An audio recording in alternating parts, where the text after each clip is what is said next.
Good morning, everyone. Welcome to Books at the Bottom of the Stairs. My name's Lorene. I don't have a ton of things I expect to talk to you about, but you never know. One of the things I was thinking about was that big booklet back there. My pile is at 35 plus summer books, little asterisks. I've been thinking about this pile of books back here for most of the week and wondering about, its size, whether there was ever going to be a diminishment in size. And there's a lady called Emma. She has a booktube of her own, and her channel is called Drinking by My Shelf. And she has a game that she plays, she invented it herself, called Balancing the Books. And so she's got a big stack of books in a tray, and at the end of each month she figures out how many books she has read and how many books have come in, and if they're the same number of books read, the same number of books come in, she's balanced for that month. If she has brought in more books than she has read, then something has to come out of the cart. She has to get rid of something, and it doesn't get to go back on. If it's the other way around, she's read more than has come in, then she's got, sort of a pass for the next month, perhaps, if she goes over. So anyways, I was thinking about that and wondering how I could do something similar with my pile. And I realized that as far as library books go, the swing is pretty much even. Maybe in the course of a month I might read anywhere from 4 to 6 library books, but there's almost always library books coming in, so it's sort of a zero balance in a way. So I thought, well, that's not going to make much of a dent in the pile. And at the moment there are two in the actual pile that are library books, and then I just went to the library this morning and picked up 1, 2, 3, 4, 5, 6, 7, and then this one was there already, 8. So it's just, in terms of trying to figure out if I can ever get the list to go down, it's not going to be through library books.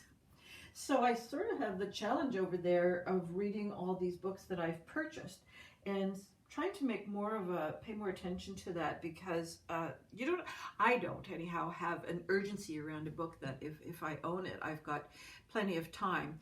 And that's true. I mean, who really cares, right? But there's just something so graphic about that pile. It's like, oh my heavens. So if I can get it down, well, what are the consequences? That means I definitely have to get some kind of shelving. That's a bad consequence because I don't really want to buy more books. But if I get that pile down and onto a shelf, then I'm going to think, oh, I've got room to go shopping. So that's a good consequence. So everything's just 50-50. So I've been reading some interesting books this week, I guess. The first one was a purchased book almost 2 years ago, Greenbanks by Dorothy Whipple. It's from Persephone Press, and it has got those beautiful, beautiful end papers. It was one of those books that I liked it while I was reading it. I was enjoying it, and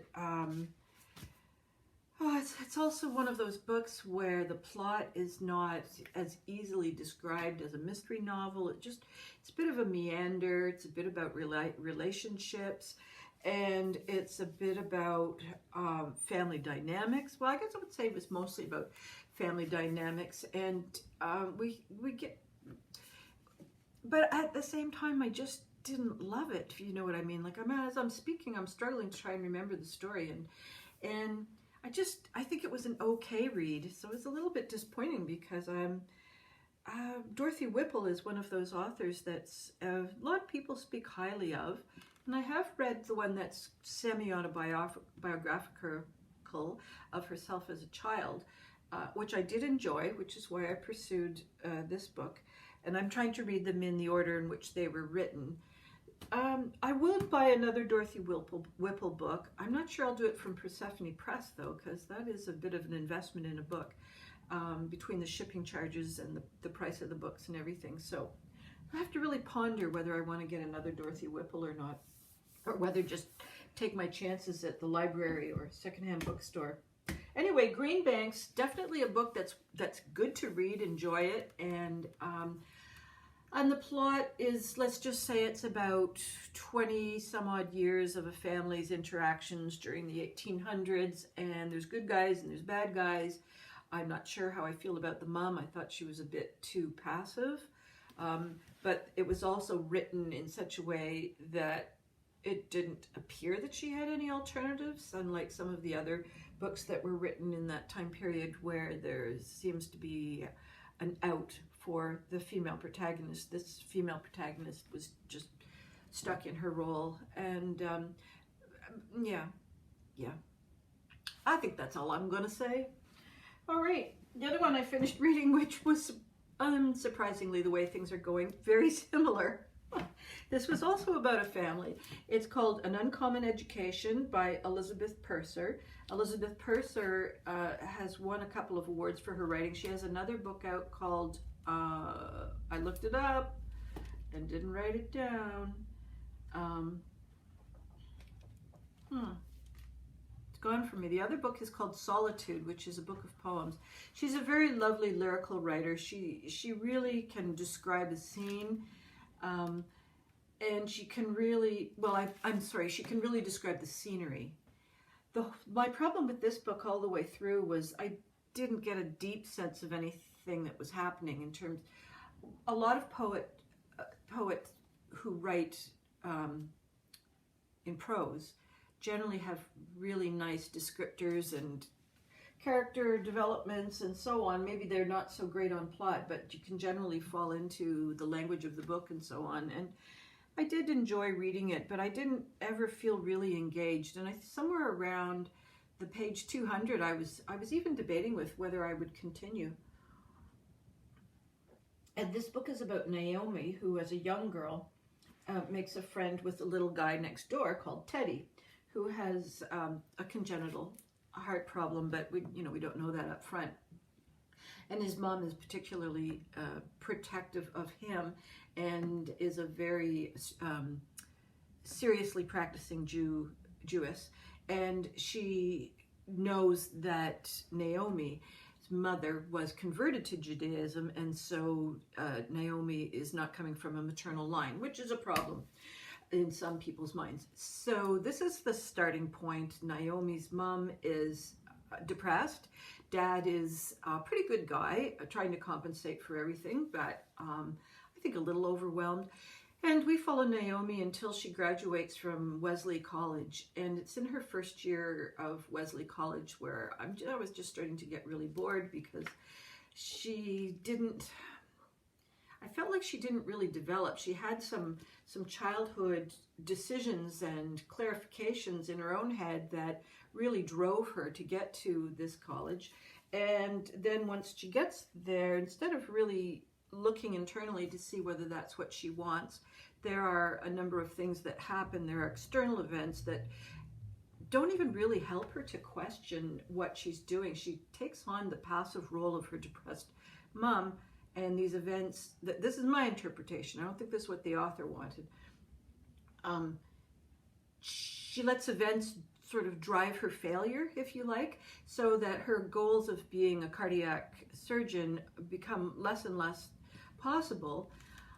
I mean, I didn't think it was impossible because they just kept saying you can't get into the top-notch medical schools. And I thought, well, go to the second notch. It's like, what's the big deal? But anyways, it seemed to be a big deal. I never got a real sense of Naomi in herself. She was always sort of internally circling and questioning, and then her friends were doing the same, and every time someone asked a question that was probing, someone would walk in the door, or there'd be a call for rehearsals at the Shakespeare Company or something. It's just, I don't know, I never felt like we really got into it. The author has gone to Wesley College, and so the description of the grounds and the buildings and so on is very nicely done, but again, I just felt like we weren't really in the room. There was one room that was cold and everybody was wearing coats, but I didn't feel cold. So I really only gave this one about a 3, and that's too bad because in many ways it was better than that, but I guess it wasn't for me. Just that's what we're supposed to say when we don't like a book. This book wasn't for me at this time. You might enjoy it. My book club, the Woozles Book Club, did Parable of the Sower by Octavia Butler, who was probably one of the first Black women writers in the genre of science fiction. She's got quite a list of stuff that she wrote, and she's won some really amazing, like the MacArthur Genius Grant and the Penn West Lifetime Achievement Award for her body of work. And this book came out in the 70s. A lot of people said they remembered reading it. Am I telling you a lie? When did it first come out? 1993. I thought it was earlier than that. Sorry. And it was meant to be part of a 4 or 5 book sequence. And Octavia Butler died after the second book. So my main gripe with this book was that there wasn't much of a plot. And well, if it's part of a five-ology, then you can understand why the plot was a little thinner than it would have been. So it really, for me, I was thinking that the main character, how do you explain it?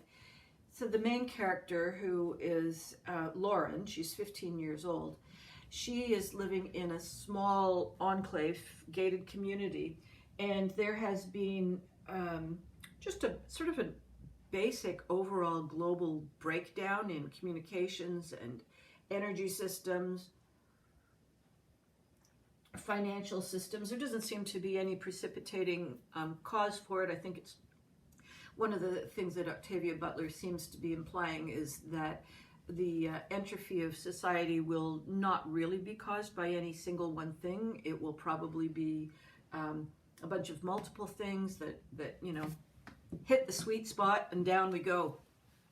So this little enclave is trying to keep its head alive, keep itself alive. They've got sharing of gardens and fruits and resources, and they're trying to do things like practice shooting for the older kids, so that they have some kind of a defensive mechanism.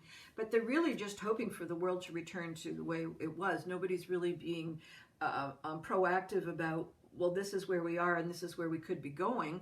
How are we going to deal with things in the face of that? So Lauren's father is the minister, and he is more interested in that kind of forward-thinking. Because he's attached to the ministry, it becomes like an ideology as opposed to just practical problem solving. So Lauren is taking a bit of a survivalist tact from her dad, and eventually her dad goes missing, and eventually the enclave gets attacked from outside sources, and you know, the shit starts to hit the fan.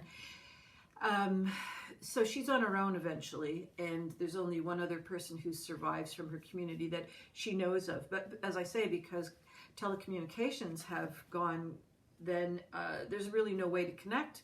It's one of the weird things I think about when we get storms around here or something, is once the phone is gone, what do? You can't just call your family and check in on it. That's the freakiest thing I find about our technology, is it's so dependent on the phone. And I don't know, what about carrier pigeons? That would make me feel better.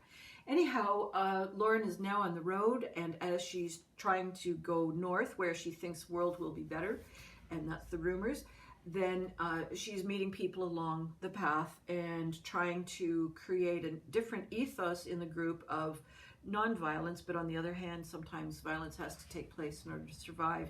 So they're working their way through this kind of balancing thing of trusting each other, but protecting each other, and how much of it can realistically be done without violence. So for those of you who have read Station 11 by, was it Stephanie St. John? This is like the prequel in a way. It's all the things that take place in this book are how you can imagine the events in Station 11 would be set up. All the lack of intercommunications and gas resources and all the rest of it are all part of what we see in Station 11. The big difference between Station 11 and this one is the take on theology. And because Lauren comes from a fairly Baptist, Christian-oriented dad and family, she's got a certain set of assumptions about God and deities in general and behavior. And so she comes up with what she thinks is an irrefutable theology that can't be underpinned. It can be embroidered, but it can't be, I'm sorry, I didn't mean to say underpinned, I meant to say undermined. It can be embroidered, which is what she is sort of objecting to, is that when you've got all these different factions and so on, then you end up with discord. And the more discord opportunities, then the higher the violence levels.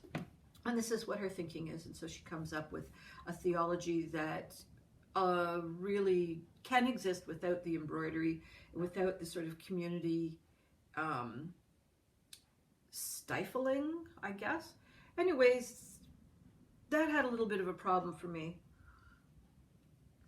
because she's also attached it to the notion that there's somewhere in the stars, there's some kind of redemption, or there's some, and I like, you know, the stars, these other planets and galaxies and so on. There's some kind of scenario that's going to somehow save the mankind, as it were, or yeah, this, anyways, it's latched on this tiny little piece that just so, I don't know, it didn't ring very true to me. But as if all 5 books had come forward, then maybe actually there was some kind of extra planetary event that was going to take place. I don't know. So they're headed up towards, one of the people that's traveling with them has got land further north, and that's where they're headed. And so it's an interesting journey. I didn't love the theology side of things, but what it served, the purpose it served, was to give the group, and yeah, the group primarily, some kinds of things to bounce against in terms of how trust is going to be built and how community is going to be built, and you know, what comes first, community or trust. And in this group's experience, we've got both people who join in order to be protected and trust builds, and then we've got other people who just trust from the outset and, you know, go along for the journey. It's really violent. It's super duper violent. There's a lot of sexual violence. There's a lot of gun violence. There's a lot of callousness in it. It's not a pretty book. Anyways, I thought it was pretty interesting. I was really gripped by it by most of the way through. Again, I had that sort of 3/4 of the way feeling. I guess that's true for all 3 of these books. We had the 3/4 ways blues.